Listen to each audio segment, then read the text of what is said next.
पुन्हा एकदा म्हणून दाखवा. हे सांगावं लागतंय हे दुर्भाग्य आपल्या देशाचं.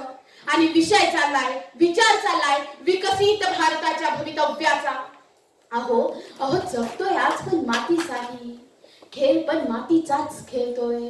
होय होय माझा बाप अजूनही शेतीच करतोय, लोळतोय कधी मातीमध्ये कधी उन्हामध्ये जळतोय. थकून जातोय बाप माझा, थकून जातो बाप माझा. कधी निराश होऊन बसतोय, कधी हतबल होतोय, कधी हिंमत हरतोय, कधी तर एकट्यातच रडत बसतोय. अल्पकाळ आणि दुष्काळ, अल्पकाळ आणि दुष्काळ. कधी गळफास घेऊन मरतोय, कधी गळफास घेऊन मरतोय. हो हो माझा बाप आजही शेतीच करतो, हो माझा बाप आजही शेतीच करतो. अभिमान आहे मला मी एका शेतकऱ्याची मुलगी असण्याचा, एका शेतकरी कुटुंबात जन्म घेतल्याचा आणि संस्कृती जपण्यासाठी वारसा हक्क मिळण्याचा. ना बिरला ना बाटा ना बाटा ना ताटा, ना बिरला ना बाटा ना बाटा ना ताटा. शेतकरीच खऱ्या अर्थाने समाजाचा बायोडाटा, शेतकरीच खऱ्या अर्थाने समाजाचा बायोडाटा. या विषयावरती चर्चा करत असताना मला थोडंसं इतिहासात रमावंसं वाटतं. मला आठवतात ते जगत तुकोबाराय, ज्यांनी शेतकऱ्यांच्या कर्जाचे 7 बारे इंद्रायणीमध्ये बुडवून त्यांना कर्जमुक्त केलं. तसेच मला आठवतात ते छत्रपती शिवाजी महाराज, ज्यांनी गवताच्या काडीलाही महत्त्व देऊन खऱ्या अर्थाने रयतेचं राज्य निर्माण केलं. पण आता ही परिस्थिती ना अस्तित्वात दिसते ना जाणवते, कारण काहीतरी तिसरेच घडते आहे. रोज भारतामध्ये लाखो करोडो व्यवहार घडतात, पण मला सांगा सगळ्यात भ्रष्टाचाराचे घोटाळे बाहेर येतात का हो? सामान्यांचे दान घेऊन अनेक जण धनवान झाले आणि कष्ट करणाऱ्या राबणाऱ्या व्यक्तीचे व्यक्तिमत्व मात्र शून्यच राहिले. नाव मोठे आणि लक्षण खोटे अशी परिस्थिती या अस्तित्वात आहे. शेतकरी जगला काय आणि मेला काय सांगा, कोणाला काही फरक आहे? अहो अहो मातीमध्ये राबून आम्हाला देतोय सोन्याचा घास. 12 महिने गरिबी त्याला 13 काळ त्रास. कधी घ्यायची झेप त्यानं की मातीतच रुतून बसायचं.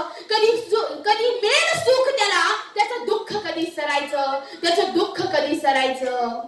केविलवाना प्रयत्न त्याचा पोट जगाचं भरायचं, केविलवाना प्रयत्न त्याचा पोट जगाचं भरायचं. तन मन धन त्यानं मातीमध्ये पेरायचं, मातीमध्ये पेरायचं. बघता बघता वाढत जातं डोक्यावरचं कर्ज आणि मग फेटाळू लागतात बँकाही कर्ज माफीचे अर्ज. जीव घेणार या युद्धामधून, जीव घेणार या युद्धामधून मग घ्यावी वाटते माघार. जिंकण्याची वाटच नाही, मग पत्काराविषयी वाटते हार, मग पत्काराविषयी वाटते हार. तरीही थांबत नाही नियतीचं छळणं, तरीही थांबत नाही नियतीचं छळणं. मग सोपं वाटतं, मग लढण्यापेक्षा सोपं वाटतं मैदान सोडून पळणं, मैदान सोडून पळणं. जेव्हा मातीमध्ये पिकतं तेव्हा ते मार्केटमध्ये विकतं ना. जरी त्या फॉर्च्यून 500च्या लिस्ट मध्ये शेतकऱ्याचं नाव नसलं तरी जगाचं फॉर्च्यून बदलायला शेतकरीच राबतो ना, शेतकरीच राबतो ना. विकसित भारताच्या भवितव्याचा विचार करत बसण्यापेक्षा आधी वर्तमानात जगा आणि विकासाच्या दिशेने पावले टाकताना जाता जाता काही ओळींमध्ये सादर करते. एक वेळेस जाता जाता सादर करते. नसेल कोणी संगतीला चालायचे तुला एकटे आहे, नसेल कोणी संगतीला तुला चालायचे एकटे आहे. अपयश तुझा भ्रम असून ती यशासाठी लागलेली ठेच आहे. जरा वेच लागेल तुला मिटवण्यास हा मोठा अंधार. अशक्य असे काही नाही, कारण ध्येय आता दूर नाही, कारण ध्येय आता दूर नाही. का करतोस तू विचार त्या झोपलेल्या नात्यांचा, आधार नाही दिला ज्यांनी त्या विसरलेल्या लोकांचा. धन्यवाद. 7 मिनिट.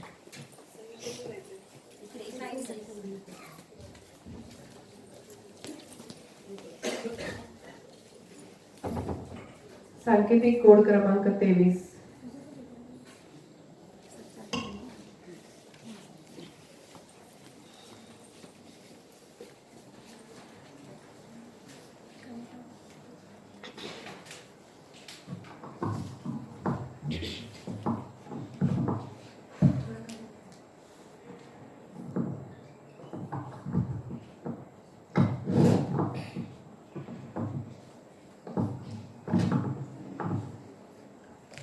महाराष्ट्रातील स्त्री शिक्षणाच्या आद्य क्रांतिज्योती सावित्रीबाई फुले. तयार आहेस तू? ओके सांग मॅडम बेल दाखवली. आणि मग आपण जाऊ. महाराष्ट्रातील स्त्री शिक्षणाच्या आद्य क्रांतिकारक क्रांतीज्योती सावित्रीबाई फुले स्त्री शिक्षणासाठी, स्त्री सन्मानासाठी, स्त्री हक्कासाठी ज्या प्रत्येक माऊलीने लढा दिला, त्या प्रत्येक माऊलीला, रणरागिणीला, आदिशक्तीला माझा मानाचा मुजरा. नमस्कार. आजच्या या राज्यस्तरीय वक्तृत्व स्पर्धेसाठी मला व्यासपीठ उपलब्ध करून दिल्याबद्दल महाविद्यालयाचे आभार. मी सांकेतिक कोड क्रमांक 23. स्त्री जन्मा तुझी ही कहाणी, हृदय अमृत नयनी पाणी. स्त्री जन्मा तुझी ही कहाणी, हृदय अमृत नयनी पाणी, असं स्त्री जन्माचं वर्णन केलं जातं. नयनी पाणी म्हणतात स्त्री जन्म हा सोपा नसल्याचे दिसते, पण स्त्रीने जर विचार करून जगलं ना, हे बाईपण कधीच, हे स्त्रीपण कधीच वाईट वाटणार नाही. तर त्यासाठी एक वाक्य नक्कीच शोभेल, बाईपण भारी देवा, बाईपण भारी. आता जर मी म्हणायला गेले बाई पण भारी, तर काही बायका म्हणतील बाई पण भारी कस काय, आम्ही तर खूप दुःख सहन करतोय. बाई पण भारी का, ते मी पुढे सांगतेच आहे. माझ्या प्रेरणास्थान सावित्रीबाई फुले, तशाच अनेक प्रेरणास्थान या महाराष्ट्राच्या मातीला लाभलेले आहेत. माझ्या प्रेरणास्थान सावित्रीबाई फुले यांनी महाराष्ट्राच्या मातीला, या महाराष्ट्राच्या मातीतील मुलींना, स्त्रियांना शिक्षणास प्रेरित केले. एक आई जिने कुठलाही वारसा नसताना या महाराष्ट्राच्या मातीला एक नाही तर तब्बल 2 छत्रपती आपल्या मातृत्वानं, दातृत्वानं आणि कर्तृत्वानं दिले. ती राष्ट्रमाता राजमाता माँसाहेब जिजाऊ. कर्मवीर भाऊराव पाटील यांच्या आई, आपण उदाहरण घेतलं तर कर्मवीर भाऊराव पाटील यांच्या पत्नी डॉक्टर बाबासाहेब आंबेडकरांनी गुलामीची कबर खोदली खरी, पण त्यांच्या मागे पोलादी पंख बनून उभी ठाकताना जे 4 गोळे मातीत मिसळले, जिने आपल्या संसाराचे चटके बाबासाहेबांच्या कार्यकर्तृत्वाला किंचितही लागू दिले नाही, ती माता रमाई. गौतम बुद्धाने देशाला क्रांतीचा आणि जगाला शांतीचा संदेश दिला खरा, पण त्यांच्या मागे संयमाचा महामेरू बनून उभी राहणारी महाराणी यशोधरा. या अनेक महिला, यांपैकी काही महिला या आपल्यामध्ये आज उपस्थित नाही, पण त्यांचे कार्यकर्तृत्व नेहमीच आपले प्रेरणास्थान आहे. आता मागे एक ट्रेंड चालू होता, एक चित्रपट होता, महिला ग्रुपने पाहायला जात होत्या. कोणता चित्रपट आहे? बाई पण भारी देवा. आहे का भारी? आता बघा एक किस्सा सांगते. आमच्या इथे एक कामवाल्या मावशी राहतात, त्या पण गेल्या होत्या हा चित्रपट पाहायला. दुसऱ्या दिवशी मी त्यांना विचारलं, मावशी बाई पण भारी देवा पाहिला का, कसा वाटला? मावशी म्हणाल्या, पिक्चर भारी होता, पण रात्री घरी यायला 9 वाजले, नवऱ्याने इतकं मारलं म्हणे, स्वयंपाक बनवलं नाही म्हणून, तेव्हा समजलं बाई पण कसं येते. म्हणूनच म्हणतात बाई पण भारी नसतं, ते बनवावं लागतं. कारण प्रत्येक परिस्थितीमध्ये दुसऱ्याचा विचार करून जगणं हे खूप कठीण असतं, हे खूप कठीण असतं. सिंधू संस्कृतीच्या मुळाशी आपण गेलो, इतिहासात जर आपण गेलो तर तिथे असं सांगितलं आहे की बाईमध्ये इतकी ताकद आहे की जगामध्ये असा कुठलाच ग्रह नाही की ज्यावर बाई इतकी ताकद कोणात आहे आणि बाई इतकं सक्षम कोणी आहे. बाई एका नवजीवाला जन्म देऊ शकते, आपल्या उदरात एक नवीन जीव वाढवू शकते आणि जी प्रसूतीसारख्या महाभयंकर वेदना सहन करू शकते, ती बाई खरंच खूप स्ट्रॉंग आहे. आणि मुळातच जन्मतः जी इतकी स्ट्रॉंग, सक्षम होती, तिला नंतर काय झालं? का तिच्यावर अन्याय, अत्याचार होऊ लागले? का तिच्यासाठी आपल्याला सक्षमपणाची भाषणे द्यावे लागतात?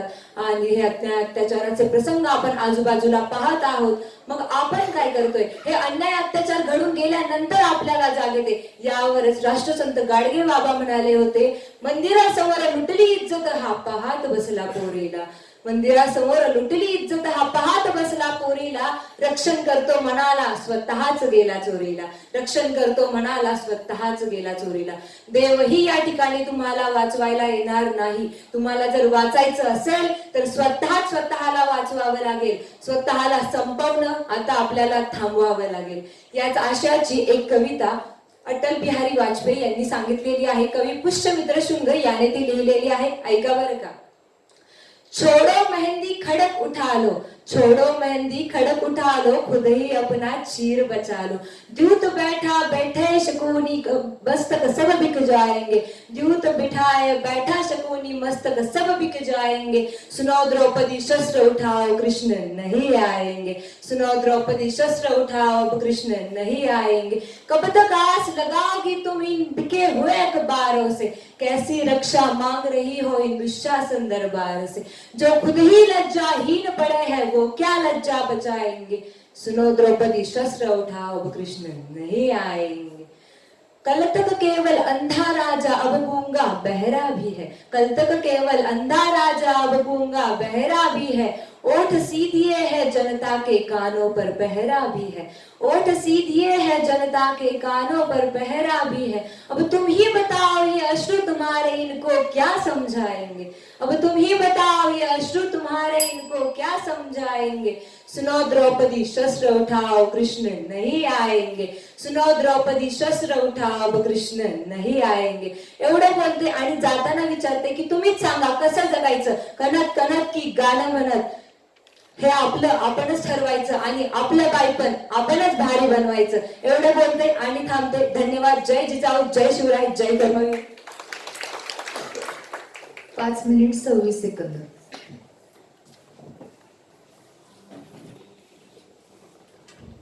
पुढचा सांकेतिक कोड क्रमांक आहे 55.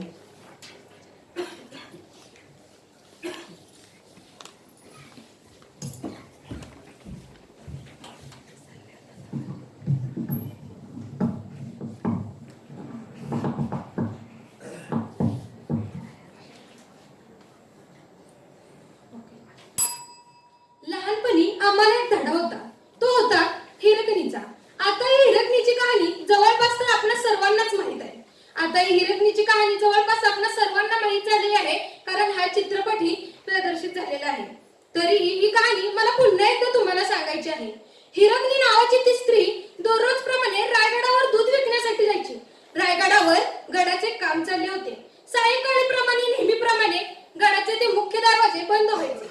हिरकणी त्याप्रमाणेही त्या दिवशी दूध विकण्यासाठी गडावर गेली होती. हिरकणी दूध विकताना एवढी मग्न झाली की तिला त्याचे भानही राहिले नाही की सायंकाळ झाली आहे आणि ती दूध विकता विकता मग्न झाली. आता तिचे लक्ष गडाच्या मुख्य दरवाजाकडे गेले आणि ती धावत धावत गडाच्या दरवाजाच्या मुख्य दिशेने आली. पहारेकरांना विनवण्या करू लागली. आता तिला ओढ होती की तिच्या बाळाला भेटण्याची. घरी तिचा रांगत होतं ते लहान बाळ. आता तिच्या मनात एकच ध्येय होतं, ते म्हणजे बाळाला भेटण्याचं. आणि अशा परिस्थितीत ती बेचैन झाली होती. आता करावं तरी काय? हिरकणीकडे फक्त एकच पर्याय होता, तो म्हणजे बुरुज उतरून खाली जाण्याचा. आता हिरकणीला तिची अवस्था अत्यंत दयनीय झाली होती. बाळाला भेटण्याची ओढ तिला सतावत होती. आता हिरकणीने एकच मनी ठणलं, ते म्हणजे बाळाला भेटण्याचं. कमरेला पदर खोचला आणि हिरकणी निघाली बुरुज उतरण्यासाठी. तिचे हात घसरू लागले, पाय घसरू लागले, परंतु हिरकणी न घाबरता हळूहळू तो गड उतरून खाली आली. खरंच हिरकणीचं ते धाडस म्हणावं. आता ही बातमी सर्व राज्यभर पसरली. शिवाजी महाराजांनाही समजली. महाराजांना याचं आश्चर्य वाटलं. छत्रपती शिवाजी महाराजांनी हिरकणीला बोलवून घेतलं. साडी चोळी देऊन तिचा सन्मान केला आणि तिला बक्षीसही दिलं. खरंच महाराजांनाही आश्चर्य वाटलं त्या बाईचं, जिने आपल्या बाळासाठी एवढा मोठा बुरुज उतरून, जो बुरुज अत्यंत खोल आणि निमुळत असा होता, तो बुरुज उतरून खाली आली आणि आपल्या बाळाला छातीशी कवटाळलं आणि तिला साध्य केलं. ते तिचं मातृत्व, ते तिचं कर्तृत्व आणि ते तिचं बाईपण. हो, यावरूनच माझा विषय मी आज तुमच्या समोर मांडणार आहे. बाई हो, पण बाईपण खरंच भारी का? तर हो, हा विचार मी सकारात्मक दृष्टीने आपल्यासमोर मांडू इच्छिते की हो, बाईपण खरंच भारी आहे. किती त्या परंपरा, किती त्या रूढी, किती त्या परंपरा, किती त्या रूढी समाजाने घातली पायात बेडी. न थांबली तू, न थकली तू, बनली समशाल धगधगती. आजही नाव गाजते तुझे या जगतापुरती, आजही तुझे नाव गाजते या जगापुरती. खरंच बाईपण जपणं हे अतिशय अवघड आहे. स्त्री होणं सोपं आहे असं म्हणता येईल, पण बाईपण जपणं हे अवघड आहे असं सहज म्हणता येईल. कारण प्रत्येक स्त्री जपत असते, ती म्हणजे प्रत्येकाचं नातं, प्रत्येकाचं मन, आपली माणसं. हो, स्त्री ही आज प्रत्येक क्षेत्रात अग्रेसर आहे, पण विचार केलाय का त्या स्त्रीच्या बाईपणाचा? जी बाईपण जपत, साऱ्यांची नाती जपत सुद्धा आज आपल्या बाईपण खंबीरपणे सिद्ध करते. आज ही कर्तृत्व त्या स्त्रिया डोळ्यांसमोर आलं की असंच वाटतं, हो, बाईपण खरंच भारी असते. ज्याप्रमाणे झाशीची राणी लक्ष्मीबाई हिने आपल्या पुत्राला पाठीवर बांधून इंग्रजांशी न जुमानता लढा दिला आणि तिने हे साध्य केलं की हो, बाई ही शूर आहे, बाई धाडसी आहे. अखेरच्या क्षणी जाताना तिच्या तोंडातून एवढेच उद्गार होते की आता जगण्याची आशा मावळली, मी मृत्यूला घाबरत नाही. आता जगण्याची आशा मावळली, मी मृत्यूला घाबरत नाही. पण या देहाला शत्रूचा स्पर्श होऊ देऊ नका, देहाची विटंबना होईल. हो, एक स्त्री जपते तिचं बाईपण, राखते तिची इज्जत. खरंच बाई पण जपणं हे खरंच अवघड आहे ना. ज्याप्रमाणे झाशीची राणी हिने साध्य केलं की बाई पण जपण्यासाठी स्वतःची इज्जतही राखावी लागते, स्वतःची इज्जत राखावी लागते, समाजात मान सन्मान स्वतःच प्रस्थापित करावे लागतात. ज्याप्रमाणे ज्या काळात स्त्रियांनी शिक्षण घेणं हे अवघड समजलं जायचं, ज्या काळात स्त्रियांनी शिक्षण घेणं हे अतिशय अवघड समजलं जायचं, त्या काळात स्त्री शिक्षणाचा विडा उचलला तो क्रांतीज्योती सावित्रीबाई फुले यांनी. एक स्त्रीची ढाल झाली, पण ती ढाल होती ज्ञानाची. जी ज्योत तिने भारतभर पसरवली. आणि आज तुमच्या माझ्यासारख्या प्रत्येक मुलगी आज शिकत आहे आणि हे साध्य करत आहे की एक बाई ही कोणत्या क्षेत्रात कमी नाही, एक बाई प्रत्येक क्षेत्रात अग्रेसर आहे. ज्याप्रमाणे कल्पना चावला यांनी सिद्ध केलं की कन्या सासू राशी जाय मागे परतुनी न पाहे, कन्या सासू राशी जाय मागे परतुनी न पाहे हा मूल मंत्र त्यांनी ध्यानी घेतला आणि असं ठरवलं की आता अवकाशाला पदस्पर्श झाल्याशिवाय ही यात्रा मागे घ्यायची नाही. आणि त्या उतरल्या, अंतराळावर पहिलं पदस्पर्श केलं. त्या होत्या कल्पना चावला, त्या होत्या अंतराळवीर कल्पना चावला. ज्याप्रमाणे म्हणता येईल की स्त्री आज आपण पाहतो की प्रत्येक स्त्री तिचं बाईपण जपत प्रत्येक क्षेत्रात अग्रेसर आहे. पण विचार केलाय का त्या बाईपणाचा? हो, कसं जेव्हा घरातून तिला बाहेर पडावं लागतं ना, तेव्हा अनेक दृष्ट नजरा तिच्यावर पडत असतात. परंतु तिच्या ध्यानी एवढंच असतं की आपलं ध्येय उंच आहे, त्या ध्येयापर्यंत आपल्याला पोहोचायचंच आहे. ज्याप्रमाणे 20व्या वर्षी तिच्या लहान मुलीसोबत तिच्या नवऱ्याने तिला घराबाहेर काढून दिलं. रस्त्यावर अक्षरशः ती आई राहिली. स्मशानातल्या जळणाऱ्या चितेवर तिने भाकऱ्या भाजून खाल्ल्या आणि हे सिद्ध केलंय की बाई पण खरंच भारी असते. तिने हे सिद्ध करून दाखवलं. तिच्या मुलीला वडिलांचं प्रेम भेटलं नाही. आपली मुलगी अनाथ झाली, पण त्या अनाथ असणाऱ्या अनेक मुलींना तिने आधार देण्याचं ठरवलं आणि त्या अनेक अनाथ मुलींना आधार देऊन ती अनाथ मुलींची आई झाली, त्या म्हणजे सिंधुताई सपकाळ. आज पाहिलं आपण देशाच्या राजकारणाकडे, तर आज देशाचे पंतप्रधान आहेत त्या द्रौपदी मुर्मू. त्या आदिवासी समाजातील 15व्या राष्ट्रपती आहेत. पण हो, खरंच त्यांचाही जीवन प्रवास हा थक्क करणारा आहे. भारतासारख्या खंडप्राय देशाच्या राष्ट्रपती द्रौपदी मुर्मू या आदिवासी जमातीच्या 15व्या राष्ट्रपती असणं हे भारतासारख्या खंडप्राय देशाच्या लोकशाही शक्तीची थक्क करणारी मुळे आहेत. ज्याप्रमाणे सिंधुताई सपकाळ यांनी म्हणलं आहे की महाराष्ट्रात मोठं होण्यासाठी त्यासाठी अगोदर मारावं लागतं. सिंधुताई सपकाळ यांनी हे विधान यासाठी म्हणलं आहे की सिंधुताई सपकाळ यांचा हा धडा 10वीतल्या कर्नाटकातल्या मुलांना आहे, परंतु तोच धडा महाराष्ट्रातल्या मुलांना नाही. यावरून हे सिद्ध होतंय, हे साध्य होतंय की बाईला मोठं होण्यासाठी तिचं कर्तृत्व हे सिद्ध करून दाखवावं लागतं. त्याप्रमाणे सिंधुताई सपकाळ यांनी म्हटलं आहे की महाराष्ट्रात मोठं होण्यासाठी या मातीत मारावं लागतं, कारण हे महान राष्ट्र आहे. अशाच या महान राष्ट्रात ज्या महान स्त्रिया महान कर्तृत्वाला मोठ्या झाल्या, त्या स्त्रियांना माझं शतशः अभिवादन आहे. आणि त्या स्त्रियांसाठी मी जाता एवढंच म्हणते की घर पण जपणं त्यासाठी बाई पण जपणं हे आवश्यक आहे. घर पण जपणं त्यासाठी बाई पण जपणं हे आवश्यक आहे. प्रत्येक स्त्रीला सहन करावे लागतात त्या वेदना, पण प्रत्येक स्त्रीला आपल्या इच्छांसाठी सगळ्यांचं बोलून घेणं तेवढं महत्वाचं नसतं. तरीही ती जपते आहे साऱ्यांची मने आणि जपते आहे ती साऱ्यांची नाते. कारण आपण पाहत आहोत, घरातून बाहेर पडतं नाही ना, आईच्या तोंडाकडे एकदा बघायचं, तिच्या चेहऱ्यावरचा आनंद जेवढा द्विगुणित असतो तेवढा घरावर गेल्यावर बघायचं तिच्या चेहऱ्यावरचा आनंद तेवढाच असतो. कारण आई जपत असते ती तिचं घर पण, आई जपत असते ती तिचं बाई पण. एका बाईला तिचं बाई पण साध्य करण्यासाठी तिचं कर्तृत्व करून दाखवावं लागतं. आणि तेच जेव्हा कर्तृत्व ती करून दावते तेव्हा असं म्हणता येईल की हो, बाई पण खरंच भारी आहे. आणि एवढं बोलून मी थांबते. जय हिंद, जय Maharashtra. 8 minute 8 second.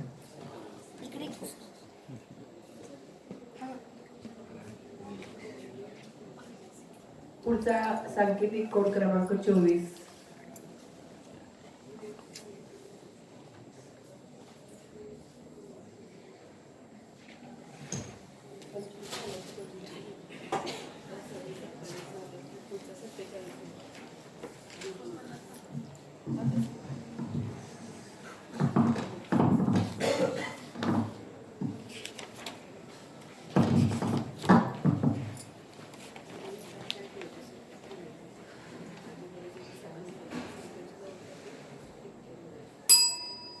So, my code number is 24, and I come up with the topic Artificial Intelligence and Human Future. Yesterday, I saw the robot film, and within that, we see that the robot is used in both ways, in the positive as well as in the negative aspects. So, I start with my topic here. Let us imagine a real world with robots who can make decisions as humans do, learn and analyze various data sets.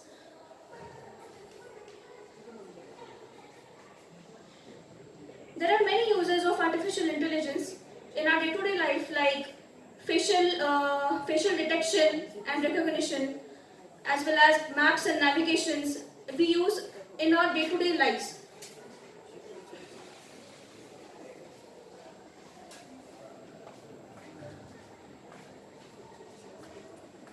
Thank you.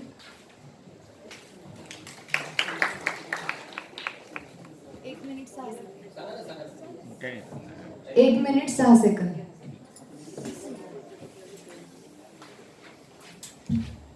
सांकेतिक code क्रमांक 25.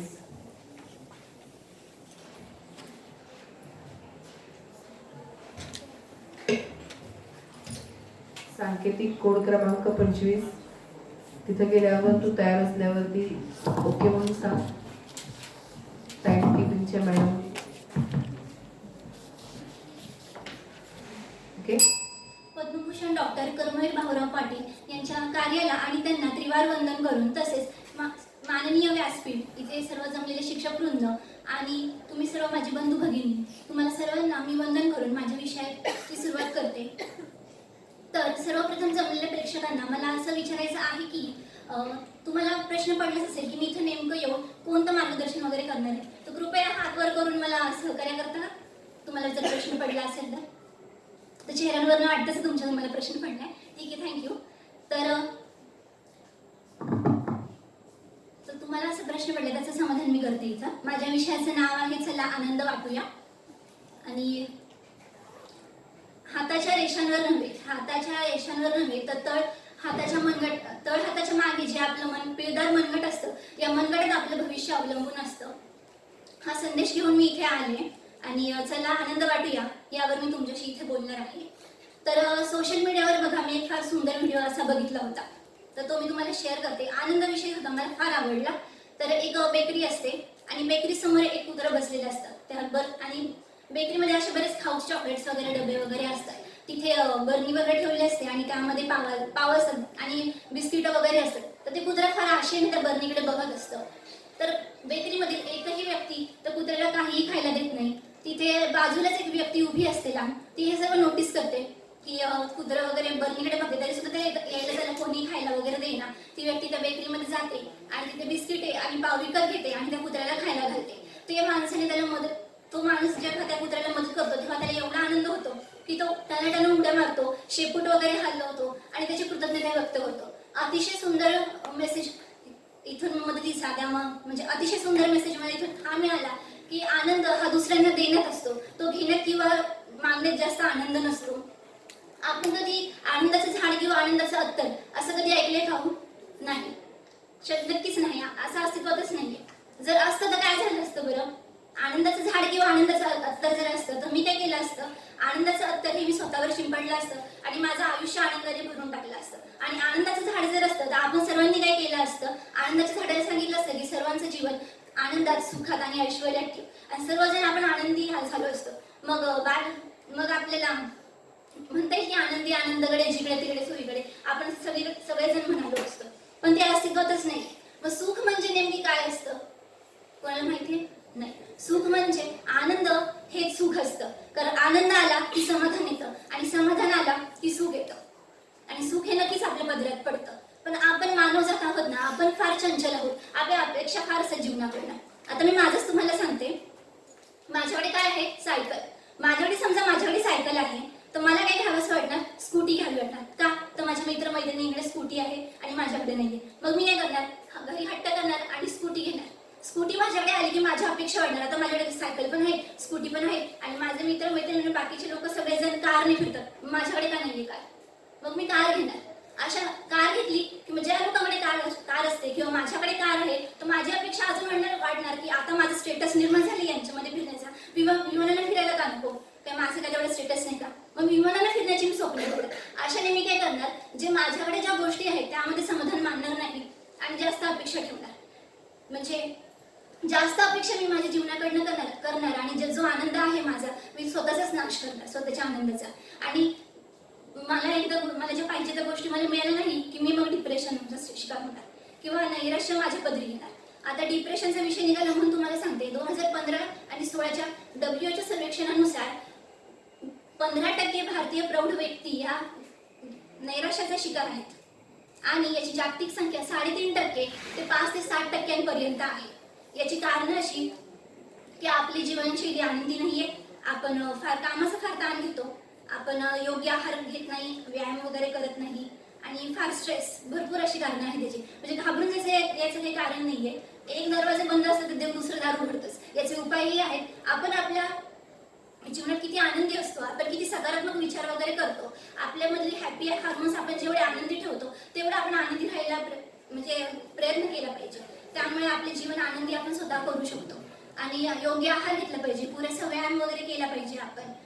तुम्हाला जर आवडत असेल तुम्ही सहलीचं नियोजन करू शकता, फॅमिली विकेंड्स, फॅमिलीसोबत टाइम स्पेंड करणे, याबद्दल तुम्ही तज्ञांचा सल्ला वगैरे हे देखील घेऊ शकता. असं करून आपण आपली जीवनशैली आनंदी करू शकतो आणि इतरांना देखील आपल्या आनंदात, आपल्या फॅमिलीला आपल्यामध्ये सुद्धा आपण सामील करू शकतो आपल्या आनंदामध्ये. तर संत कबीरदासांचा बघा एक दोहा तुम्ही नक्की ऐकलं असेल, बुरा जो देखने में चला बुरा न मिला, बुरा जो देखने में चला बुरा न मिला कोय, बुरा जो देखने में चला बुरा न मिला कोय, जो खुजन. थँक्यू.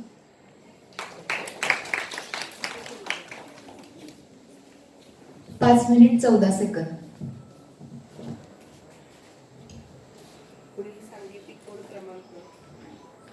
पुढील सांकेतिक कोड क्रमांक 26.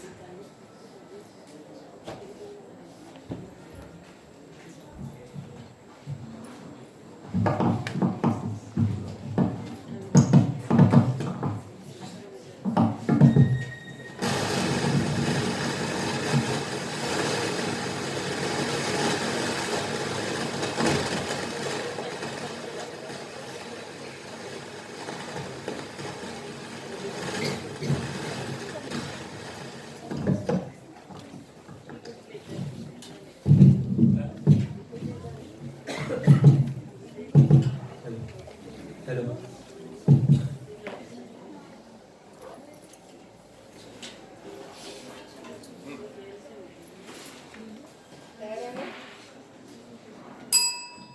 सर्वप्रथम मी छत्रपती शिवाजी महाराज आणि कर्मवीर बाळासाहेब पाटील यांना वंदन करून भाषणाची सुरुवात करतो. I wish a very good evening to one and all present here. I am code number 26 and today I am going to speak on the topic कृत्रिम बुद्धिमत्ता आणि मानवी भवितव्य. कृत्रिम बुद्धिमत्ता, आर्टिफिशियल इंटेलिजन्स, म्हणजेच आपण त्याला AI सुद्धा म्हणतो. तर सर्वात पहिला आपण जाणून घेऊया कृत्रिम बुद्धिमत्ता, आर्टिफिशियल इंटेलिजन्स म्हणजे काय. कृत्रिम बुद्धिमत्ता, आर्टिफिशियल इंटेलिजन्स हा शब्द जेव्हा आपण ऐकतो, टेक्निकल दृष्टीने सुद्धा हा शब्द जरा आपल्याला अवघड वाटतो, परंतु आपण दररोजच्या जीवनात आर्टिफिशियल इंटेलिजन्स चा वापर करत असतो. जसं की आपण सगळे अँड्रॉइड फोन यूज करतो, आपल्या सगळ्यांच्या अँड्रॉइड फोन मध्ये गुगल असिस्टंट हा सॉफ्टवेअर आहे. तो आर्टिफिशियल इंटेलिजन्सचा एक उत्तम एक्झाम्पल आहे. आणि जसं की ऍपल मध्ये टेस्ला, ऍपल मध्ये सिरी आणि टेस्ला मध्ये ऑटो पायलट कारचे जे मोड आहे ते एआयच्या आधारितच आहेत. ही संकल्पना नवीन नाहीये. 1956 साली जॉन मॅक्रेथी या कॉम्प्युटर सायंटिस्टने या संकल्पनेचा पहिल्यांदा वापर केला होता आणि त्यानंतर वापर केला होता.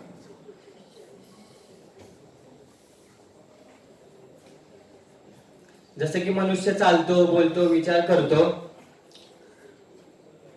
तसंच मशीन मध्ये जर प्रोग्राम टाकले तर ते सुद्धा तसे होऊ शकतात. आणि थँक्यू. सांकेतिक कोड क्रमांक 26. सही करून जायचं. 1 मिनिट 37 सेकंद. यानंतर सांकेतिक कोड क्रमांक 39. थोडंसं आपल्याला सगळ्यांना सहकार्य करायचंय. सांकेतिक कोड क्रमांक 39.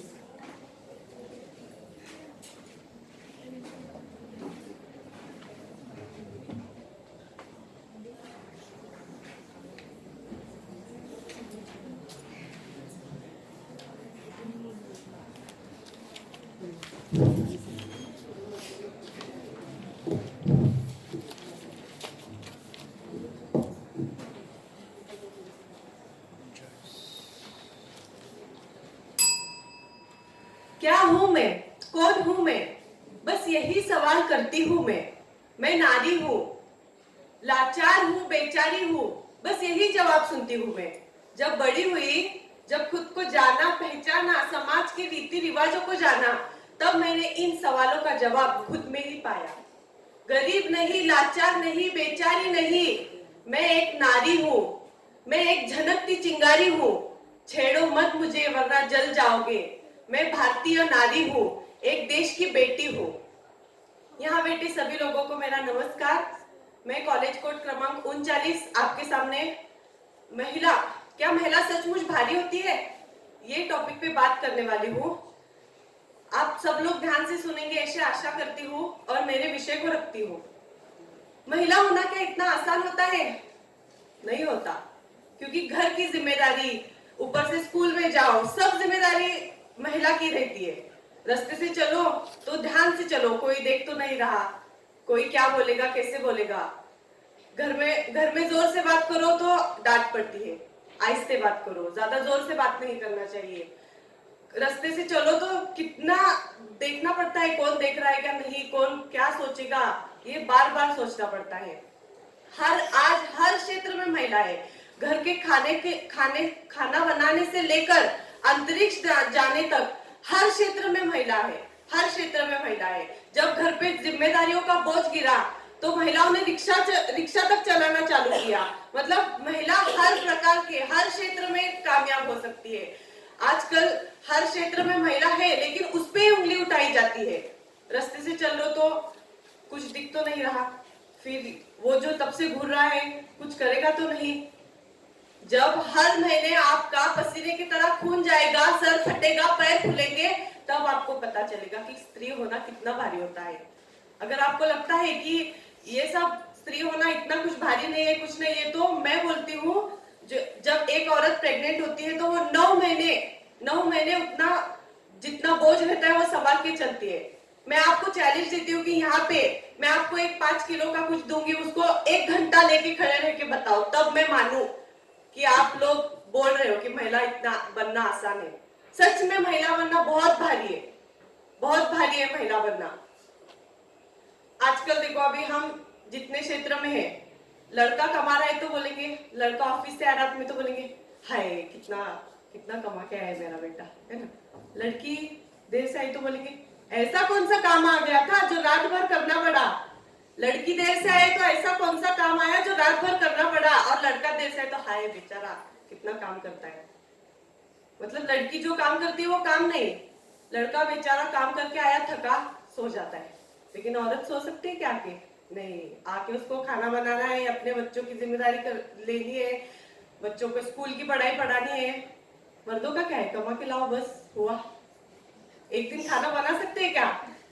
बना सकते हैं क्या मर्द एक दिन तो खाना? उनको पता ही नहीं होता घर में सामान किधर है। मेन बात उनको घर में पता ही नहीं होता सामान किधर है। 100 बार पूछेंगे नमक किधर है, ये किधर है। एक सादी मैगी बनाने को नहीं आती उनको, तो खाना क्या बनाएंगे? मैगी बनाने को नहीं आती, खाना क्या बनाएंगे? इसलिए बोल रही हूँ कि महिला होना बहुत बहुत मुश्किल है। सच में महिला होना बहुत भारी है।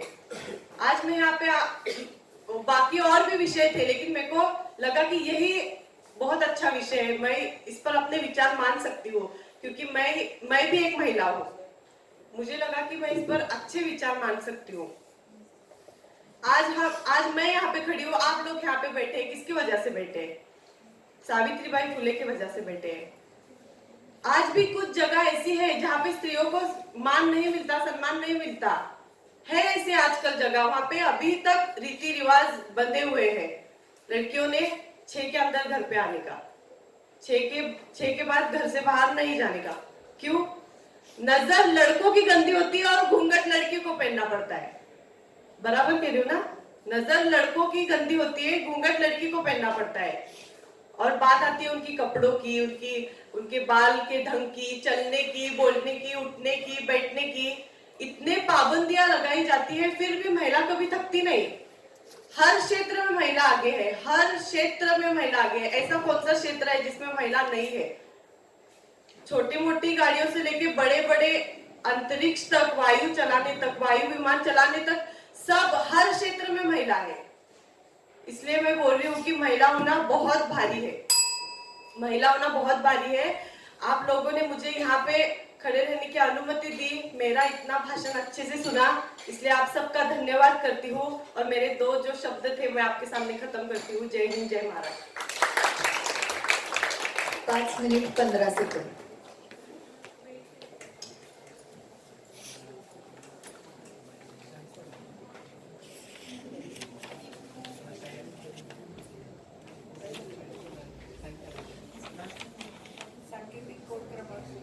मला 2 शब्द बोलायचे, बोलू शकतो.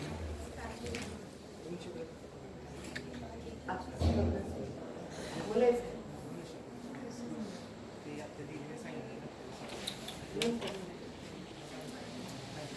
स्पर्धक आहेस का? सांकेतिक कोड क्रमांक 49.